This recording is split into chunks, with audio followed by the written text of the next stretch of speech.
Collective leader efficacy comes down to three things. Number one is the research. Number two are the drivers behind how a team comes together. And number three is the practice part of it, which is a cycle of inquiry.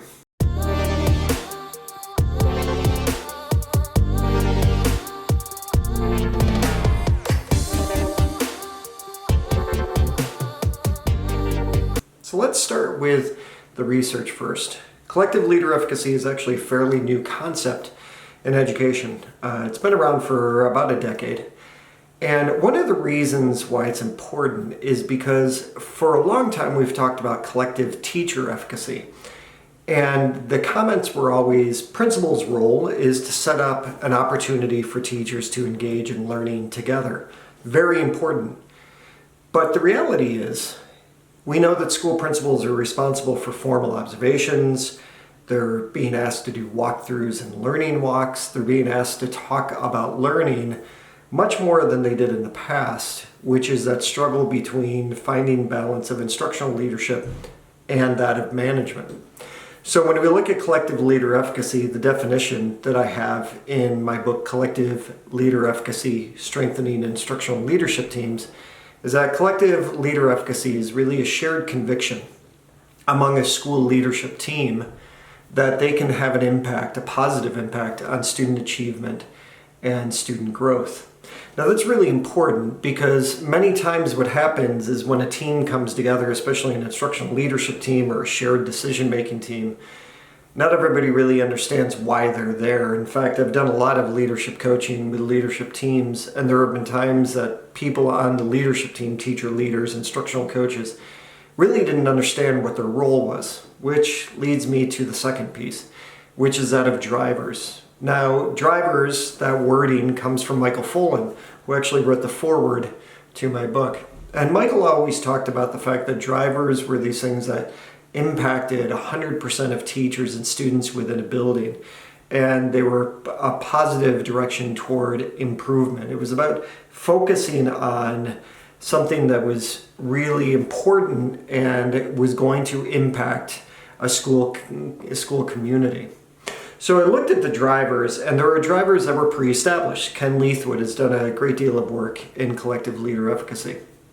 And he looked at things like working conditions and context beliefs. Those are two drivers that I actually have in the book, and I cited Leithwood's research.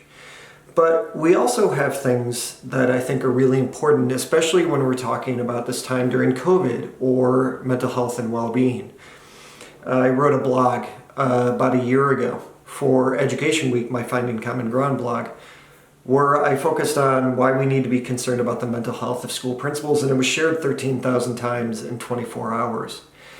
This whole idea of mental health and well-being is not just important because of COVID. It's actually something that was happening well before COVID came in. In fact, there's a lot of research, NAESP, NASSP, EPI, in the United States that shows that school principals were feeling increased anxiety and stress in their job. We know that the same is true for teachers. But there's also worldwide research from the UK, from Australia, from Canada that shows that teachers and principals have felt an increase in anxiety along with their workload. So when I started to look at other drivers that I think are important, and they're in the book, one is mindset. Because I think that too often we have a deficit mindset toward students based on the color of their skin or their gender or where they come from, meaning their zip code. But other times we have a deficit mindset when it comes to things like COVID learning loss, because that's been an important phrase that we've heard over the past year and a half, this whole idea of COVID learning loss. And it's not that it's not important, but it creates an opportunity for a deficit mindset where we look at all these students through a deficit way of thinking. But back to that whole idea of teachers and leaders and stress, anxiety, another driver is that of well-being. Well-being is really important to be able to focus on, not just from a personal standpoint, doing meditation and exercising and all of that kind of stuff, but it's also about how a team comes together and how we interact with one another. And well-being is something that we need to be able to engage in from a school leadership team standpoint, because it will help our school climate become a more positive and inclusive place. There are some other drivers too, like the skills to work in collectives. That's something John Hattie had talked to me about. And skills to work in collectives, he looked at it from a student standpoint. I went into a different direction when I looked at adults. It's about how we communicate with one another. What is the social sensitivity of the person that we are communicating with? Do we understand how they're receiving our message? But even things like psychological safety. And what is difficult about developing that shared conviction and collective leader efficacy is that when you've got a leader that is a part of a group, everybody defaults to what the leader wants. I was a school principal.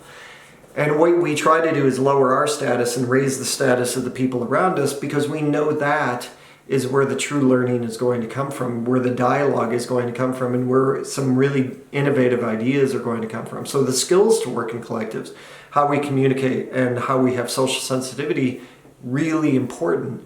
And it's about making sure that the leader is not the one running the meeting. In fact, in the book I talk about roles, different roles, and there are co-chairs. Those are usually going to be teacher leaders, because you don't want the principal running the meeting. You want it to come from teachers, but you also have things like the facilitator of learning and a researcher, because when we're talking about these strategies to use in the classroom, it's really important that we've got somebody that can actually dive into the research and help us out with a blog or an article that's going to dictate that. That leads to another driver, which is that of professional learning and development. That comes from the work of Michael Fulton and Andy Hargraves, who wrote an article for Learning Forward about 3 or 4 years ago. Learning Forward actually co-published my book with Corwin Press. Professional learning, they say, is a lot like student learning, where we focus on outcomes, and professional development is where we focus on team building and mindfulness. I've worked with a lot of teams where the people didn't necessarily know what their role was, but they also didn't necessarily function really well as a team. So that whole idea of team building from professional development is important. The other one of the drivers is the confidence to work in collectives, because we look at Bandura's research, who is really the godfather of efficacy, and his research spans from the 1970s until present day.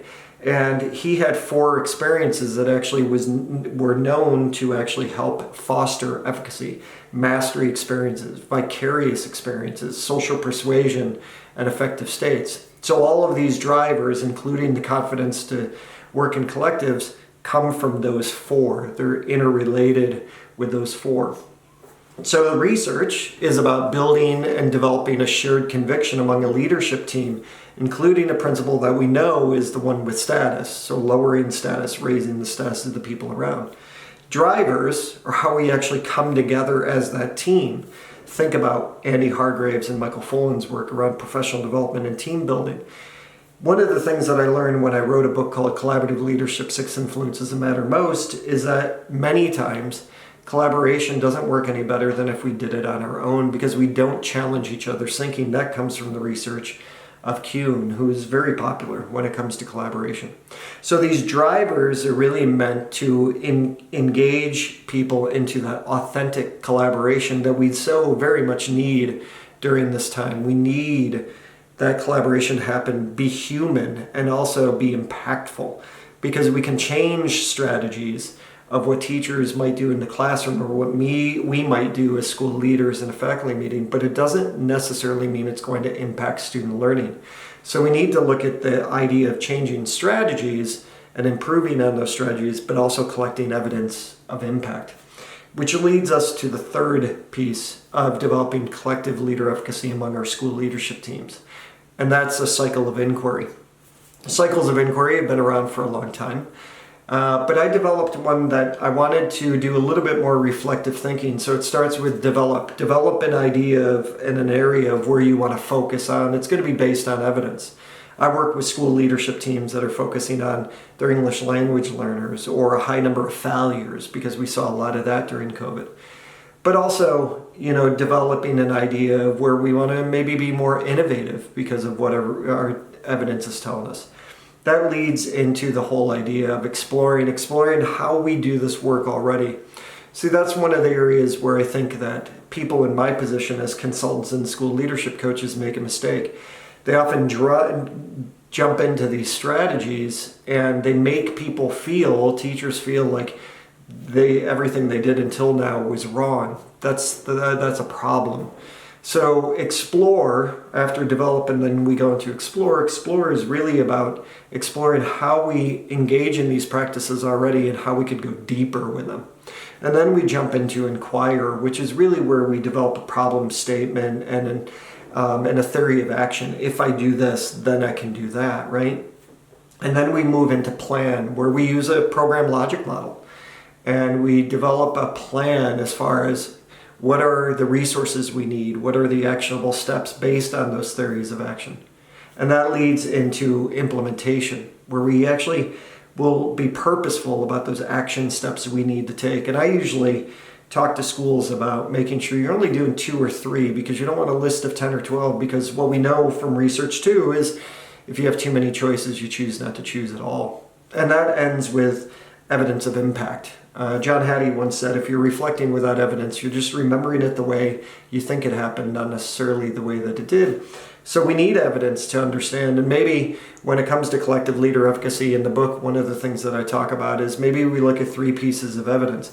We talk about the leadership perspective. What is the leader looking for as far as evidence goes? What's the teacher looking for? And what are the students looking for? What would the students collect as evidence to show that they were successful in their learning? And speaking of the students, throughout the book, because I think it's really important when we're talking about collective leader efficacy, one of the things that I focus on is how we can reimagine our student councils within our school so they can help us create a space that's going to be much more impactful.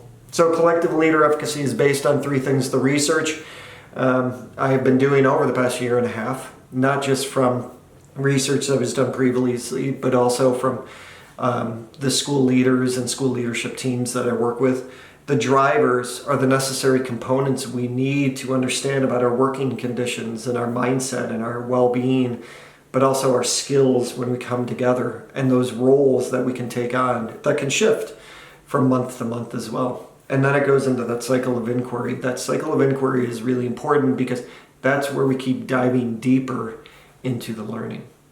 So, collective leader efficacy, very important to be able to develop within our schools. And one of the things that I focus on the most in the book is the fact that we all need to go into these situations as learners, because too often we go into our schools as to teach content and information, and as a leader to teach. But what we need to be able to do is go in as a learner. We need to go in with that learner's mindset to say, what can I learn from the people around the table? What can I learn from our students? And where's our best area to focus on so we don't suffer from initiative fatigue? Thank you for your time.